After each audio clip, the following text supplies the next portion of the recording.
الحمد للہ رب العالمین والصلاة والسلام علی سید الانبیاء والمرسلین اما بعد فاعوذ باللہ من الشیطان الرجیم بسم اللہ الرحمن الرحیم۔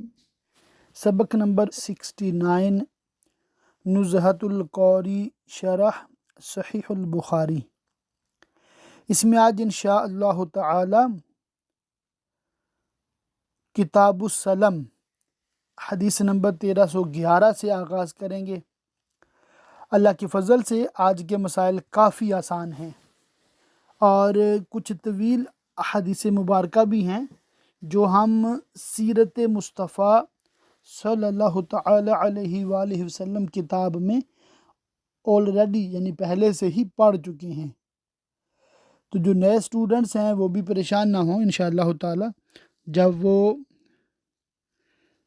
100 لیکچر مکمل کر لیں گے پھر انشاءاللہ تعالی لیکچر 1 سے دوبارہ عالم کورس اردو کا آغاز کیا جائے گا۔ اس میں ہر جمعہ کو سیرت مصطفیٰ کتاب جو ہے وہ انشاءاللہ تعالی سبق نمبر 1 سے شروع کر دی جائے گی، تو جو چیزیں رہ گئی انشاءاللہ تعالی وہ وہاں سے دیکھ لیں گے۔ مکمل لیکچر کو سماعت کیجیے، خوب سمجھنے کی کوشش کیجیے، اللہ تعالی ہم سب کے لیے آسانی فرمائے۔ حضرت ابن عباس رضی اللہ تعالیٰ عنہما نے فرمایا کہ رسول اللہ صلی اللہ تعالی علیہ وآلہ وسلم مدینہ تشریف لائے تو اس وقت وہ لوگ پھلوں کی 2 سال 3 سال کے ادھار پر خرید و فروخت کرتے تھے، تو فرمایا جو ادھار خرید و فروخت کرنا چاہے اسے لازم ہے کہ کیل معلوم اور وزن معلوم میں کرے۔ مفتی صاحب یہاں پر لکھتے ہیں بے سلم فی الحال قیمت دے کر کچھ مدت کے بعد مبیع کا لینا یعنی چیز کا لینا طے ہو تو اسے بے سلم کہتے ہیں، جیسے آرڈر پر چیز تیار کراتے ہیں۔ اس کے صحیح ہونے کے لیے 14 شرطیں ہیں۔ ثمن اور مبیع دونوں کی جنس، نوع، وصف، مقدار معین کر دی جائے، یہ 8 شرطیں ہوئیں۔ ثمن مجلس عقد میں پورا ادا کر دیا جائے، مبیع کی ادائیگی کی میعاد باقاعدہ سن، ماہ، تاریخ مقرر ہو۔ اگر مبیع کے ڈھونے میں وقت ہو تو مبیع کی ادائیگی کی جگہ بھی نامزد ہو۔ عقد کے وقت سے لے کر ادائیگی کے وقت تک مبیع بازار میں بآسانی ملتی رہے، اس میں خیر شرط اور خیر رویت نہ ہو۔ ان 14 شرطوں میں سے ایک بھی مفقود ہو تو یہ بے ناجائز اور سود ہے۔ تو یہاں پر صرف میں اتنا عرض کر دوں کہ دیکھیں یہ جو تجارت کے مسائل ہیں نا بالکل کامن سینس ہیں، اکثر باتیں کیا ہیں ہماری آلریڈی پریکٹس میں ہیں، ٹھیک ہے، اور بہت ساری باتیں وہ ہیں کہ جیسے نا ہمیں تھوڑا سا بس غور کرنے کی مزید حاجت ہے اور اپنے کاروبار کو شریعت کے مطابق کرنے کی حاجت ہے کہ بالکل 19-20 کے فرق سے وہی جو سسٹم ہے، وہی جو ہمارا کاروبار ہے عین شریعت کے بھی مطابق ہو سکتا ہے۔ گو کہ بہت زیادہ جو مطلب ایکسپیرینس اور اچھے تاجر ہیں، یعنی کہ اللہ پاک نے جن کو عقل سلیم سے نوازا ہے، وہ پہلے سے ہی معاملات اس طرح طے کرتے ہیں کہ کسی قسم کا جھگڑا نہ ہو، ٹھیک ہے۔ مگر اگر وہ یہ تجارت کے مسائل جیسے بہار شریعت حصہ 10واں 11واں، ٹھیک ہے، ان سے سمجھ لیں کسی عالم سے، ایک دفعہ سن لیں کسی عالم سے، تو اللہ کے فضل سے جو 19-20 کا فرق ہے وہ بھی ختم ہو جائے گا، ٹھیک ہے۔ تو آج کے لیکچر میں آپ یہ بات ضرور نوٹ کریں کہ تجارت کے مسائل مشکل نہیں ہیں، مشکل ہماری طرف سے یہ ہے کہ ہم سیکھتے نہیں ہیں، اور علماء کی طرف سے یہ ہے تھوڑا مطلب اس پہ میں شکوہ کروں گا کہ عام طور پہ جمعہ کے بیانات میں یہ چیزیں بیان نہیں کی جاتی، صرف نماز، روزہ اور فضائل والے موضوعات ہوتے ہیں، مسائل والے موضوعات ہوتے نہیں ہیں۔ اللہ تعالیٰ خیر کرے۔ اس کی تشریح میں لکھا ہے، اس حدیث میں کیل اور وزن کا ذکر اس اعتبار سے ہے کہ زیادہ تر کیل اور مکیل اور موزون میں بے سلم رائج تھی، ورنہ بے سلم ہر اس چیز میں جائز ہے جس کی مقدار کی تعیین کسی بھی صورت سے اس طرح ہو جائے کہ نزاع یعنی جھگڑا کا خطرہ نہ رہے۔ مثلاً کپڑے، انڈے وغیرہ میں کپڑے کی مقدار ناپ سے اور انڈے کی مقدار گنتی سے متعین ہو سکتی ہے۔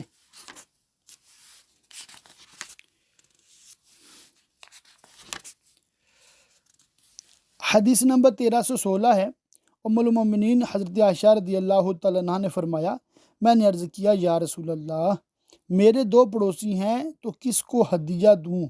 فرمایا، جس کا دروازہ تجھ سے زیادہ قریب ہو۔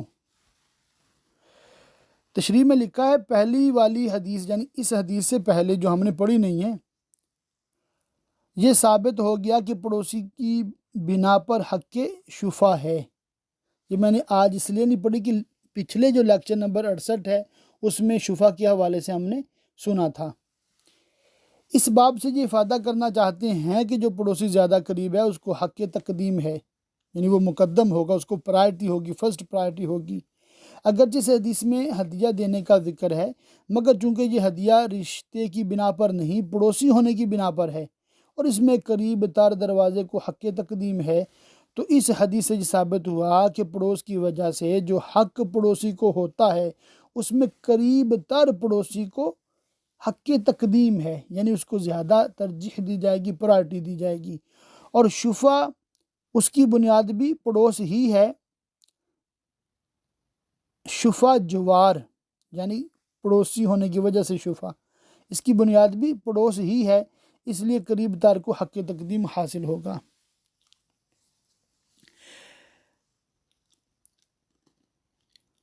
اجارے کے حوالے سے آگے باب ہے۔ حدیث نمبر 1317، حضرت ابو موسیٰ رضی اللہ تعالیٰ عنہ نے کہا، میں نبی صلی اللہ علیہ وسلم کی خدمت میں حاضر ہوا اور میرے ساتھ قبیلہ شعر کے 2 شخص اور تھے جن کے بارے میں مجھے معلوم نہیں تھا کہ یہ دونوں عامل بننے کے ارادے سے آئے ہیں۔ ان کی درخواست پر حضور نے فرمایا، میں کسی منصب کے طلبگار کو عامل نہیں بناتا، یا یہ فرمایا ہرگز نہیں بناتا۔ یہ حدیث ہے اجارے کے حوالے سے۔ وہ 2 لوگ جو آئے تھے وہ کہتے تھے بھی ہمیں درخواست کی تھی کہ ہمیں زکوٰۃ کی کلیکشن کا عامل بنایا جائے، یعنی اجارے پہ ہمیں جاب دی جائے، نوکری دی جائے۔ تو اس کی مطلب شرح میں یہ لکھا ہے، جن 2 صاحبوں نے طلب فرمایا انہیں عہدہ نہیں دیا، اور حضرت ابو موسیٰ رضی اللہ تعالیٰ عنہ نے طلب نہیں فرمایا تو انہیں عطا فرمایا، اور یہ صالح، امین اور اس کی اہل تھے۔ علامہ قرطبی نے فرمایا کہ اس منع سے تحریم ظاہر تحریم نہ بھی ہو تو اس سے احتراز ضروری ہے، مگر یہ اس وقت ہے جب اس کام کے اہل بہت سے لوگ ہیں۔ لیکن اگر صورتحال یہ ہو کہ اہل صرف ایک ہی شخص ہو اور اس کو معلوم ہے کہ دوسرا اہل نہیں، تو سوال بھی واجب اور قبول کرنا بھی واجب۔ سیدنا یوسف علیہ السلام نے بادشاہ مصر سے فرمایا، ترجمہ، مجھے زمین کے خزانوں پر والی بنا دے، بے شک میں حفاظت کرنے والا اور علم والا ہوں۔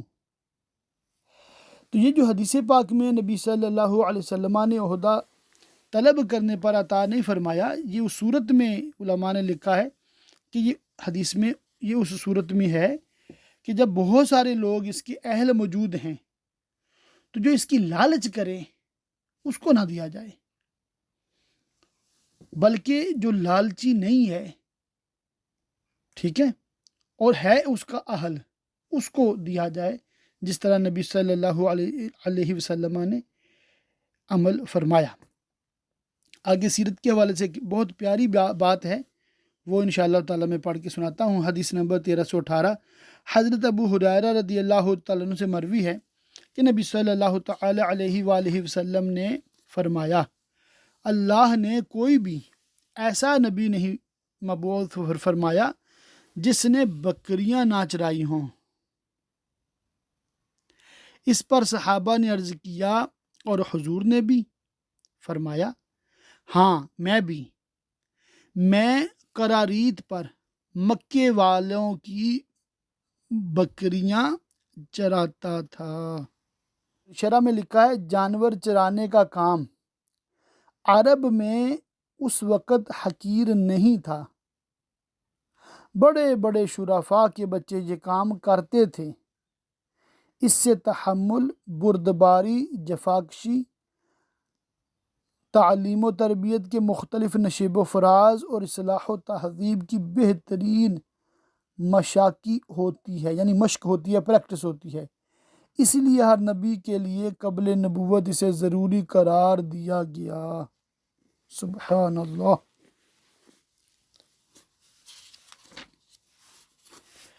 تعلیق ہے، ابن سیرین، عطا، ابراہیم اور حسن بصری نے دلالی کی اجرت میں کوئی حرج نہیں جانا۔ 3-4 تعلیقات میں یہی ایک بات ریپیٹ ہو رہی ہے۔ اس کی تشریح میں لکھا ہے،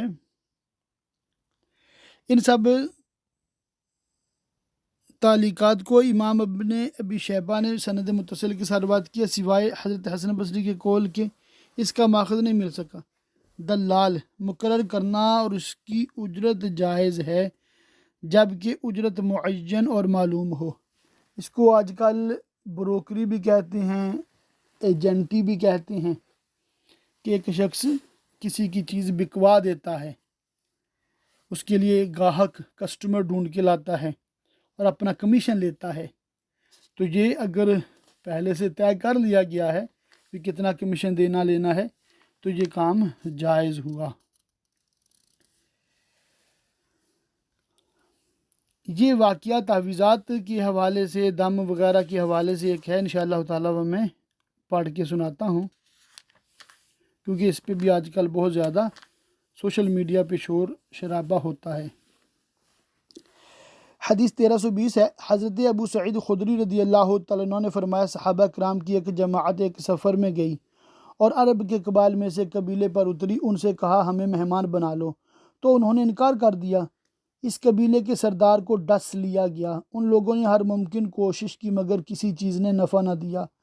ان میں سے بعض نے کہا ان لوگوں کے پاس جاؤ جو ٹھہرے ہوئے ہیں، شاید ان میں سے کسی کے پاس کوئی علاج ہو۔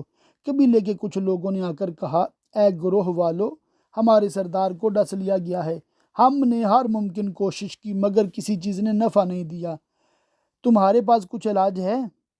تو ان میں سے ایک صاحب نے کہا بخدا میں جھاڑتا ہوں، لیکن ہم نے تم سے مہمان بنانے کے لیے کہا تو تم نے مہمان نہیں بنایا، اس لیے میں اس وقت تک نہیں جھاڑوں گا، یعنی دم نہیں کروں گا جب تک کہ اس پر کچھ معاوضہ نہ دو۔ بکریوں کی ایک ریوڑ پر معاملہ طے ہو گیا۔ یہ گئے اور اس پر پھونکنے لگے اور سورہ فاتحہ پڑھتے تھے، وہ بالکل اچھا ہو گیا، گویا رسی سے بندھا ہوا تھا کھل گیا اور چلنے لگا اور اسے کوئی تکلیف نہیں رہی۔ اس قبیلے کے لوگوں نے جو معاوضہ طے ہوا تھا دے دیا۔ کچھ نے کہا اسے تقسیم کر لو۔ اس پر جھاڑنے والے نے کہا ایسا مت کرو، نبی صلی اللہ علیہ وسلم کی خدمت میں چلیں اور سارا واقعہ بیان کریں، دیکھیں حضور کیا ارشاد فرماتے ہیں۔ وہ لوگ جب حضور اقدس صلی اللہ تعالیٰ علیہ وآلہ وسلم کی خدمت میں حاضر ہوئے اور اس کو بیان کیا تو فرمایا تم کو کیسے معلوم کہ یہ دعا ہے؟ فرمایا تم نے ٹھیک کیا، تقسیم کر لو اور اپنے ساتھ میرا بھی حصہ مقرر کرو۔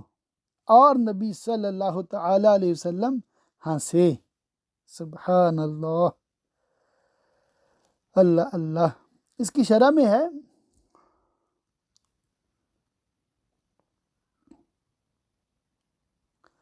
اس قسم کا ایک واقعہ ابو داؤد، ترمذی، نسائی میں بطریق خارجہ بن سلط ان کے چچا علاقہ بن سحار رضی اللہ تعالیٰ عنہ سے مروی ہے کہ لوگ ایک قوم پر گزرے، ان پر ایک شخص پاگل زنجیروں میں بندھا ہوا تھا۔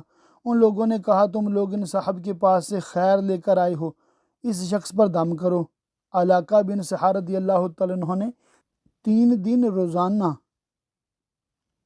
2 بار سورہ فاتحہ پڑھ کر اس پر دم فرمایا تو وہ اچھا ہو گیا۔ انہوں نے 200 بکریاں دیں۔ ان لوگوں نے جب نبی صلی اللہ علیہ وسلم کو واقعہ سنا تو فرمایا لے لو، اور فرمایا اچھا یہ بڑے قابل غور الفاظ ہیں، غور کیجئے گا۔ گناہ اس پر ہے جو باطل منتر کے عوض کھائے، تو نے تو حق دعا پر کھایا ہے۔ یہ صاحب خود حضرت ابو سعید خدری رضی اللہ تعالیٰ عنہ تھے، جیسا کہ امام احمد کی روایت میں ہے۔ میں نے کہا ہاں میں ہوں، مگر جب تک بکریاں نہیں دو گے دم نہیں کروں گا۔ اس میں یہ بھی ہے کہ 7 بار پڑھ کر دم فرمایا تھا۔ قطعی کے معنی ریوڑ کے ہیں، تھوڑے ہوں یا زیادہ۔ نسائی کی روایت میں 30 بکریوں کے طلب کرنے کا ذکر ہے۔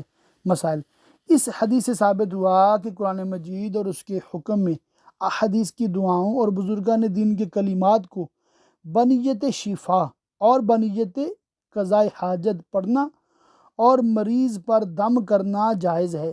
ممنوع وہ کلمات ہیں جن میں شیاطین یا معبودان باطلہ سے استعانت ہو، یا وہ حرام ہوں یا جن کے معانی معلوم نہ ہوں، اور اسی کے مثل ان کو لکھ کر پہنانا بھی جائز، یعنی کہ جو جائز دم ہے نا اس کو لکھ کر پہنانا یعنی تعویذ، یہ بھی جائز، اور پانی پر دم کر کے پلانا بھی، تیل پر دم کر کے بدن پر مالش کرنا بھی، دوا یا جھاڑنے یا دم کرنے تعویذ لکھنے پر اجرت لینی جائز ہے بوقت ضرورت، جب کوئی حکم قرآن و حدیث میں نہ ملے تو بشرط استعداد اجتہاد کی اجازت ہے، اور اس پر عمل کی بھی۔ جب کسی چیز کی حلت و حرمت میں شبہ ہو اور شبہ کسی دلیل پر مبنی ہو تو اس سے بچنا بہتر ہے۔ تو یہ دیکھیں بخاری شریف میں یہ کتنا بڑا مسئلہ کتنا واضح طور پہ لکھا ہوا ہے، مگر آج کے بعض بیوقوف لوگ ہیں، ٹھیک ہے، خاص طور پہ وہابیہ، وہ خواہ مخواہ کا شور مچاتے ہیں۔ اصل میں کیا ہے، یہ خود بھی جاہل ہوتے ہیں۔ جی ہاں بالکل 99% ان کے ایسے لوگ ہوتے ہیں، حدیث حدیث کا نعرہ لگا رہے ہوتے ہیں، مگر ان کو توفیق نہیں ہے کہ بخاری شریف کو ہی کھول کر دیکھ لیں۔ بس ان کے مولویوں نے جو ایک شوشہ چھوڑ دیا ہے اسی کو آگے شیئر کرتے جا رہے ہیں، وہی بکتے جا رہے ہیں، بیان کرتے جا رہے ہیں۔ ایسے جاہلوں کی باتوں میں ہرگز نہ آیا کریں، بالکل ایسوں سے سوشل بائیکاٹ کریں، انشاءاللہ تعالی آپ کا اس میں بھلا ہوگا، فائدہ رہے گا، نہیں تو یہ خواہ مخواہ پریشان کرتے رہیں گے۔ حوالے کا بیان ہے،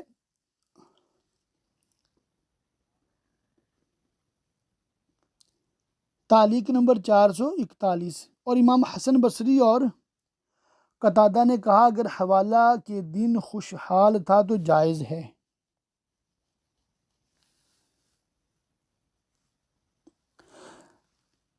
اس کے بعد تعلیق حضرت ابن عباس رضی اللہ تعالیٰ عنہ نے فرمایا شرکاء یا وارثوں نے اس پر صلح کر لی کہ کچھ لوگ مال لیں اور کچھ لوگ دیں، اب اگر ان میں سے کسی کا حصہ ضائع ہو گیا تو دوسرے سے وصول نہیں کر سکتا۔ حوالہ کے بارے میں یہاں پر لکھا ہے، حوالہ حول سی ہے جس کے معنی پھیرنے منتقل کرنے کے ہیں، یہاں عقد حوالہ مراد ہے، یعنی اپنا دین یعنی قرض کسی اور کی طرف منتقل کرنا، مدیون کو محیل اور دائن کو محتال اور محتال لہو حویل، اور جس کی طرف منتقل کیا گیا اسے محتال علیہ اور محتال علیہ اور دین کو محال کہتے ہیں۔ امام حسن بصری قتادہ کے اس ارشاد کو امام ابن شیبہ اور اثرم نے روایت کیا۔ اس کا مطلب یہ ہے کہ جس دن عقد حوالہ ہوا تھا اس دن محتال علیہ خوشحال تھا، تو اگرچہ بعد میں مفلس ہو جائے دائن اس سے وصول کرنے کا حق رکھتا ہے۔ اس خصوص میں ہمارا مذہب یہ ہے کہ جب حوالہ صحیح ہو گیا تو محیل اصل مدیون دین سے بری ہو گیا، یعنی اس نے اپنے قرض کا ذمہ دار کسی اور کو بنا دیا۔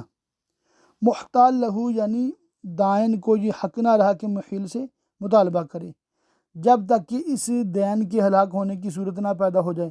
اس کی دو صورتیں ہیں، ایک یہ کہ محتال لہو نے حوالہ قبول کرنے سے انکار کر دیا اور کوئی گواہ نہیں اور اس نے قسم کھائی، دوسرے یہ کہ محتال علیہ مفلس ہو کر مرا، نہ اس کے پاس عین ہے نہ دین اور نہ کفیل۔ ان دونوں صورتوں میں مدیون یعنی محیل سے مطالبہ کر سکتا ہے۔ تو یہ اس میں مطلب مین اور بنیادی پوائنٹ ہے کہ ایک بندے کے قرض کی ذمہ داری دوسرا بھی لے سکتا ہے۔ اسی سے ملتی جلتی ایک حدیث پاک ہے اور یہ مشہور حدیث قرض کے حوالے سے حضرت سلمہ بن اکوع رضی اللہ تعالیٰ عنہ نے کہا، ہم نبی صلی اللہ علیہ وآلہ وسلم کی خدمت میں بیٹھے تھے کہ جنازہ لایا گیا، لوگوں نے عرض کیا اس کی نماز جنازہ پڑھ دیں، فرمایا اس پر قرض ہے؟ لوگوں نے کہا نہیں۔ فرمایا کچھ چھوڑا ہے؟ لوگوں نے عرض کیا نہیں۔ اس کی نماز جنازہ پڑھ دی۔ اس کے بعد دوسرا جنازہ لایا گیا، لوگوں نے عرض کیا یا رسول اللہ اس کی نماز جنازہ پڑھ دیں، فرمایا اس پر قرض ہے؟ عرض کیا گیا ہاں۔ فرمایا کچھ مال چھوڑا ہے؟ لوگوں نے عرض کیا 3 دینار۔ تو اس کی نماز جنازہ پڑھی۔ اس کے بعد تیسرا جنازہ لایا گیا اور لوگوں نے عرض کیا اس کی نماز جنازہ پڑھ دیں، فرمایا کیا اس نے کچھ چھوڑا ہے؟ لوگوں نے عرض کیا کچھ نہیں، فرمایا اپنے ساتھی کی نماز جنازہ پڑھو۔ ابو قتادہ نے کہا یا رسول اللہ اس کی نماز جنازہ پڑھیں اور اس کا قرض میرے ذمہ ہے، تو حضور نے اس کی نماز جنازہ پڑھی۔ اس کی شرح میں ہے، اس حدیث سے معلوم ہوا کہ میت قرض ادا کیے بغیر مر جائے اور کوئی شخص اس کی طرف سے قرض ادا کر دے تو میت بری ذمہ ہو جائے گا۔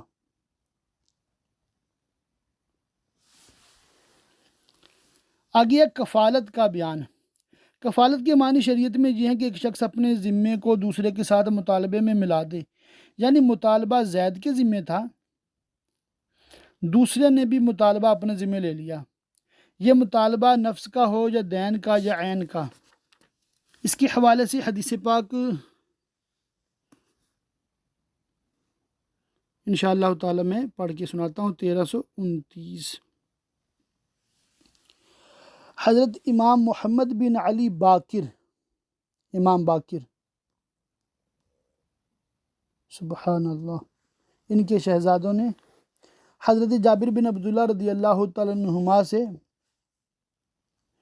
روایت فرمائی کہ انہوں نے کہا نبی صلی اللہ علیہ وسلم نے مجھ سے فرمایا اگر بحرین کا مال آ جائے گا تو تم کو اتنا اور اتنا ضرور دوں گا۔ نبی صلی اللہ علیہ وسلم کی حیات ظاہری تک بحرین کا مال نہیں آیا، جب آیا تو حضرت ابوبکر صدیق رضی اللہ تعالیٰ عنہ نے منادی کرنے کا حکم دیا اور یہ منادی کی گئی، نبی صلی اللہ علیہ وسلم نے جس کسی سے کوئی وعدہ فرمایا ہو یا حضور پر کسی کا دین ہو، قرض ہو، وہ میرے پاس آئے۔ حضرت جابر نے کہا میں ان کی خدمت میں حاضر ہوا اور انہیں بتایا کہ نبی صلی اللہ علیہ وسلم نے مجھ سے یہ فرمایا تھا۔ انہوں نے ایک چلو بھر کر دیا، میں نے اسے گنا تو وہ 500 تھے اور فرمایا اس کا دونا اور لے لے۔ تو یہ وہی مطلب معاملہ ایک کے ساتھ تھا، دوسرا اس کی ذمہ داری لے لیتا ہے، تو اسی کو مطلب یہ کفالت فرمایا گیا۔ آگے وکالت کا بیان ہے۔ وکالت کا بیان ایک شریک کا دوسرے شریک کا تقسیم کرنے کے لیے وکیل ہونا یا کسی اور بات میں اپنا کام دوسرے کو سپرد کرنا جبکہ وہ قبول کر لے۔ آج کی ٹرم میں جسے وکیل ہم مقرر کرتے ہیں نا کورٹ وغیرہ میں جھگڑنے کے لیے۔ حدیث 1332 ہے، حضرت عقبہ بن عامر رضی اللہ تعالیٰ عنہ سے روایت ہے کہ نبی صلی اللہ علیہ وسلم نے انہیں بکریاں دیں کہ صحابہ پر تقسیم کر دیں۔ 1 سال بھر کا بچہ بچ گیا، اس کا تذکرہ نبی صلی اللہ علیہ وسلم سے کیا تو فرمایا اس کی تم قربانی کر لو۔ تو یہاں پر بھی کسی کو کسی کام کے لیے وکیل مقرر کرنے کا ذکر تھا اس حدیث پاک میں۔ تعلیق نمبر 447 ہے، حضرت عبداللہ بن عمر رضی اللہ تعالیٰ عنہما نے اپنے کار پرداز کو لکھا اور وہ وہاں موجود نہیں تھا کہ ان کے چھوٹے بڑے اہل کی طرف سے زکوٰۃ ادا کر دے۔ تو یہاں پر یہ بیان کیا جا رہا ہے، باب میں کیا لکھا ہے، بابو وکالت الشاہدی والغائبی جائزہ، موجود اور غیر موجود کو وکیل کرنا جائز ہے۔ جیسے آج کل ٹیلی فونک نکاح ہوتے ہیں نا، تو یہ بھی اس سے جواز ثابت ہوتا ہے کہ فون پر کسی کو وکیل بنا دیا۔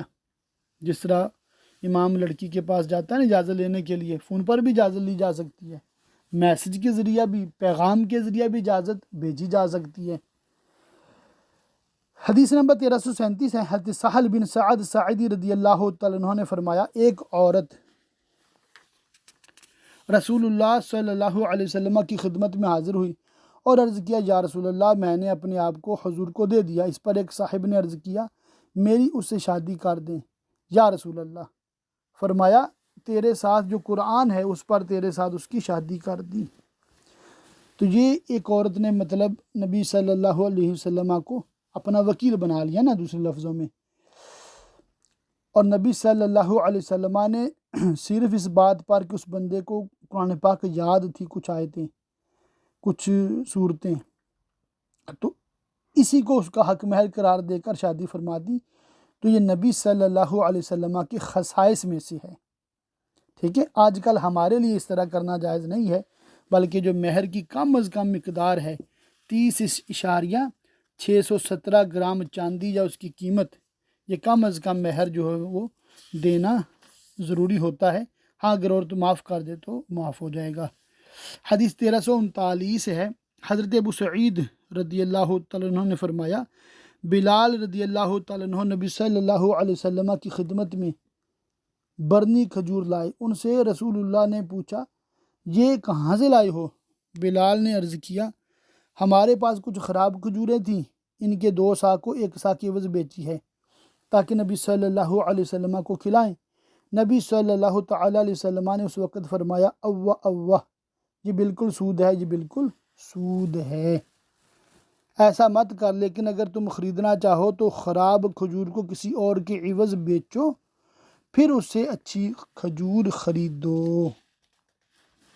یہ دیکھ لیں وہی بات جو میں نے پہلے بھی کی تھی، اگر ڈائریکٹ اس طرح کھجور سے کھجور بدلتے ہیں تو جائز نہیں، اور اگر جو خراب کھجور ہے اس کو بیچ لیتے ہیں پیسے کی عوض، بیچ لیا، اب اس پیسے سے اچھی کھجور خریدتے ہیں، بالکل جائز۔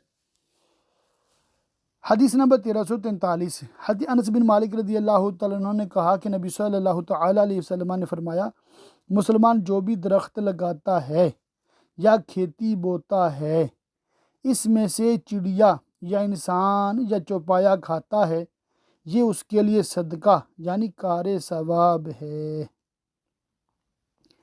تو درخت لگانے کی مہم جو دعوت اسلامی والوں نے شروع کی ہے، پاکستان کو سرسبز و شاداب بنانا ہے انشاءاللہ تعالی، تو یہ دنیا بھر کے مسلمانوں کے لیے ہے۔ تو جہاں جہاں ممکن ہو اپنے اپنے علاقوں میں اس کی ترکیب بنانی چاہیے اور حدیث پاک سے برکتیں حاصل کرنی چاہیے۔ آگے حدیث پاک 1347 ہے، حضرت ابو ہریرہ رضی اللہ تعالیٰ عنہ نبی صلی اللہ تعالیٰ علیہ وسلم سے روایت کرتے ہیں کہ فرمایا، ایک شخص بیل پر سوار تھا، تو بیل نے مڑ کر کہا، میں اس کے لیے نہیں پیدا کیا گیا ہوں، میں کھیتی کے لیے پیدا کیا گیا ہوں۔ حضور نے فرمایا، میں اس پر ایمان لایا۔ اور ابو بکر عمر بھی، اور ایک بھیڑیے نے ایک بکری پکڑ لی، چرواہے نے اس کا پیچھا کر کے چھین لیا، تو بھیڑیے نے اسے کہا، یوم السبع اس کا کون محافظ ہوگا، جس دن سوائے میرے کوئی چرواہا نہ ہوگا؟ فرمایا، میں اور ابو بکر و عمر اس پر ایمان لائے۔ ابو سلمہ نے کہا، اور ابو بکر و عمر قوم میں موجود نہیں تھے۔ اب دیکھیں یہ کتنی پیاری حدیث پاک، کتنی بڑی اس میں تعلیم بھی ہے کہ اگر کوئی شخص کوئی ایسی انہونی بات بیان کرتا ہے، ٹھیک ہے، کہ جسے بظاہر عقل تسلیم نہیں کرتی ہوئی جانور باتیں کرتے ہیں، تو اس کی تصدیق کی جائے گی، کی جا سکتی ہے، کوئی مسئلہ نہیں ہے اس کی بات کو ماننے میں۔ مگر ہمارے دور میں وہابیوں کا اولیاء اللہ کی کرامات پر انکار میری سمجھ سے بالا تر ہے، یعنی کہ نبی صلی اللہ علیہ وسلم تو اس طرح کی حیرت انگیز باتوں کی تصدیق فرما رہے ہیں، ٹھیک ہے، اور جب ہمارے مستند علماء صلحاء اپنی کتابوں میں ذکر خیر کرتے آتے ہیں اولیاء اللہ کا، وہابیہ صاف انکار کر دیتے ہیں، ہوا ہی نہیں جی، ہو ہی نہیں سکتا، کیسے ہو گیا؟ تو اللہ تعالیٰ ان جاہلوں کو ہدایت عطا فرمائے۔ حدیث نمبر 1348 ہے، حضرت ابو ہریرہ رضی اللہ تعالیٰ عنہ نے فرمایا، انصار نے نبی صلی اللہ تعالیٰ علیہ وسلم سے عرض کیا، ہمارے اور ہمارے بھائیوں کے درمیان کھجور کے باغ تقسیم فرما دیں۔ فرمایا نہیں۔ اس پر ان لوگوں نے عرض کیا تو کام وہ کریں اور پھل میں ہمیں شریک رکھیں، تو مہاجرین نے کہا منظور ہے۔ حدیث نمبر 1351 ہے، حضرت عبداللہ بن عمر رضی اللہ تعالیٰ عنہ نے خبر دی کہ نبی صلی اللہ تعالیٰ علیہ وسلم نے خیبر والوں سے یہ معاملہ کیا تھا کہ وہ کھیتی یا پھل جو بھی پیداوار ہو اس کا آدھا دیں گے، اور حضور اقدس صلی اللہ تعالیٰ علیہ وسلم اپنے ازواج کو 100 وسق عطا فرماتے تھے، 80 وسق کھجور اور 20 وسق جو۔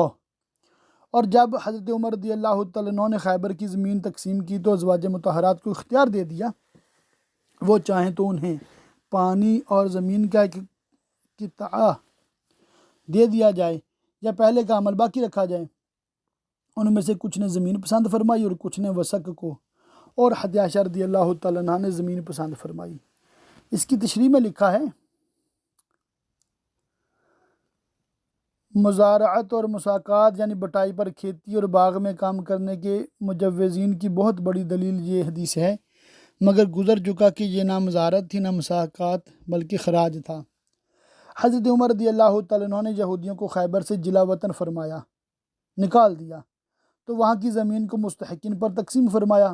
اس وقت ازواج مطہرات کا معاملہ بھی درپیش ہوا، کیونکہ حضور اقدس صلی اللہ علیہ وسلم خیبر ہی کی پیداوار سے ازواج مطہرات کو عطا فرماتے تھے۔ حضرت عمر رضی اللہ تعالیٰ عنہ نے امہات المومنین کی مرضی پر چھوڑ دیا، جن کو جو پسند ہوا اسے قبول فرمایا۔ مزارعت کی 4 قسمیں ہیں۔ اول، کھیت یا باغ پر کوئی مخصوص حصہ ایک اپنے لیے رکھ لے کہ اس کی پیداوار میں لوں گا، بقیہ کی پیداوار کاشتکار، یہ بالاتفاق ناجائز ہے۔ دوسرے، یہ کہ معاوضے میں نقد طے ہو، یہ بالاتفاق جائز ہے۔ معاوضے میں غلے کی کوئی مقدار طے ہو، مثلا 10 من، یہ بھی ناجائز ہے۔ یہ طے ہو کہ نصف یا چوتھائی غلہ دینا ہوگا، ہمارے یہاں مختار یہ ہے کہ یہ جائز ہے۔ یعنی کہ آج کل کی صورتوں میں عرض کر دیتا ہوں، جیسے نا ٹھیکے پہ زمین دیتے ہیں، فی ایکڑ مجھے سال کا آپ 50,000 دے دو، جو مرضی کاشت کرو، آپ کی مرضی ہے، یہ جائز ہے۔ اسی طرح بعض لوگ حصے پہ دے دیتے ہیں، محنت آپ کرو گے، ٹھیک ہے، اور جو فصل ہوگی، چونکہ میں زمین کا مالک ہوں، آدھی میری آدھی آپ کی، حصے پہ، تو یہ بھی جائز ہے۔ اور جو ناجائز صورتیں ہیں وہ بھی یہاں پر بیان کر دی گئی ہیں۔ مزید تفصیلات انشاءاللہ تعالی مزارعت کے بیان میں آئے گی، وہاں پر انشاءاللہ تعالی ان کو مزید دیکھیں گے۔ آگے کتاب المساقات ہے۔ مساقات کا مادہ سقا ہے، جس کی معنی پلانے کے ہیں، اور مساقات کے معنی ایک دوسرے کو پانی پلانا، مگر اس کے ایک معنی یہ بھی ہے کہ درخت یا انگوروں کی بیلیں کسی کو شرط پر دینا کہ وہ اس میں کام کرے اور پیداوار کا کچھ حصہ لے لے، اور یہاں یہی مراد ہے۔ اہل مدینہ کے عرف میں سے معاملہ کہتے ہیں، جیسے مزارعت کو مخابرہ، مداربت کو مقاردہ وغیرہ۔ پانی کے بارے میں یہاں لکھا ہے، پانی اللہ عز و جل کی بہت بڑی نعمت ہے، ہر جاندار کی زندگی کا مدار پانی ہی پر ہے، انسان اور حیوانات کے علاوہ نباتات کی بھی پیدائش، افزائش اور حیات پانی ہی پر ہے۔ اس کے لیے امام بخاری نے ان 2 آیتوں کو ذکر فرمایا۔ ان آیات کو ذکر کر کے امام بخاری یہ افادہ کرنا چاہتے ہیں، جب ہر جاندار کی زندگی کا مدار پانی ہے اور یہ خالص عطیہ الہی ہے، تو اس پر کسی کو بالکل یہ استحقاق جتانا جائز نہیں، جبکہ بطریق شرعی کسی کی خاص ملک میں نہ آ جائے۔ اس طرح ان آیات کو باب سے بھی مناسبت ہو گئی۔ تعلیق ہے، حضرت عثمان نے کہا، نبی صلی اللہ علیہ وسلم نے فرمایا، کون ہے جو بیر روما خرید لے اور اس میں اپنا ڈول مسلمانوں کے ڈول کے مثل کر دے؟ تو اسے حضرت عثمان نے خریدا اور مسلمانوں پر وقف کر دیا۔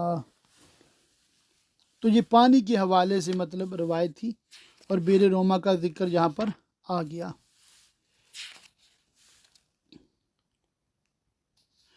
ایک حدیث نمبر 1368 ہے۔ حضرت ابو ہریرہ رضی اللہ تعالیٰ عنہ کہتے ہیں کہ رسول اللہ صلی اللہ علیہ وسلم نے فرمایا، 3 شخص ہیں جن کی جانب قیامت کے دن اللہ تعالیٰ نظر رحمت نہیں فرمائے گا اور ان کے گناہوں کو معاف نہیں فرمائے گا، اور ان کے لیے دردناک عذاب ہے۔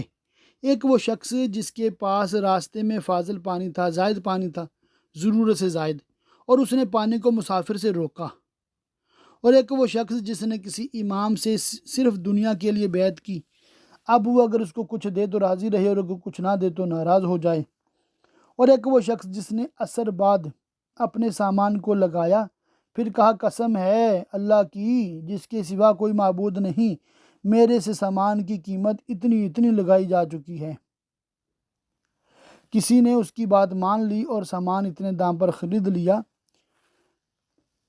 پھر حضور نے یہ آیت تلاوت فرمائی، جو لوگ اللہ کی عہد اور اس کی قسموں کے عوض تھوڑی قیمت حاصل کرتے ہیں۔ تو یہ بالکل واضح حدیث پاک ہے، ابھی پانی بھی ہے، ضرور سے زائد ہے، اور مسافر پیاسا ہے، اور اس کو نہ دینا یہ گناہ ہے، ٹھیک ہے۔ اور بادشاہ وغیرہ کی بیعت اس لیے کرنا کہ اس سے کچھ مال مل جائے دنیا کے حصول کے لیے، اور وہ مال نہ دے تو اس سے ناراض ہونا یہ بھی جائز نہیں ہے۔ اور تیسری بات کہ جھوٹ بول کر سودا بیچنا یہ بالکل ناجائز و گناہ اور حرام ہے، اس کی شرعاً بالکل بھی اجازت نہیں ہے۔ حدیث نمبر 1370 ہے۔ حضرت ابو ہریرہ رضی اللہ تعالیٰ عنہ نبی صلی اللہ تعالیٰ علیہ وسلم سے روایت کرتے ہیں کہ فرمایا، قسم اس ذات کی جس کے قبضہ میں میری جان ہے، کچھ لوگوں کو اپنے حوض سے میں بھگاؤں گا جیسے اجنبی اونٹ کو حوض سے بھگایا جاتا ہے۔ اس کی شرح میں لکھا ہے، مراد یہ ہے کہ جو لوگ اپنے آپ کو مسلمان کہتے تھے لیکن حقیقت میں وہ مسلمان نہیں تھے، منافق تھے یا مرتد تھے یا گمراہ تھے، یہ لوگ بھی امت کے ساتھ حوض کوثر پر آئے جائیں گے، جنہیں حضور اقدس صلی اللہ علیہ وسلم دھکا دے کر بھگا دیں گے۔ حدیث نمبر 1372 اور آخری حدیث ہے آج کے سبق کی۔ حضرت انس رضی اللہ تعالیٰ عنہ نے کہا، نبی صلی اللہ تعالیٰ علیہ وسلم نے ارادہ فرمایا کہ انصار کو بحرین جاگیر میں دے دیں، اور انصار نے عرض کیا کہ جب تک ہمارے مہاجر بھائیوں کو جاگیر نہیں دیں گے ہمیں قبول نہیں۔ فرمایا، تم لوگ عنقریب میرے بعد ترجیحی سلوک دیکھو گے، اس وقت صبر کرنا یہاں تک کہ مجھ سے ملو۔ اللہ تعالیٰ کی پاک بارگاہ میں دعا، اللہ پاک ہمیں خوب علم دین حاصل کرنے، سمجھنے اور دوسروں تک پہنچاتے رہنے کی توفیق رفیق مرحمت فرمائے۔ آمین بجاہ النبی الامین وصلی اللہ تعالی علیہ وآلہ وصحبہ وبارک وسلم۔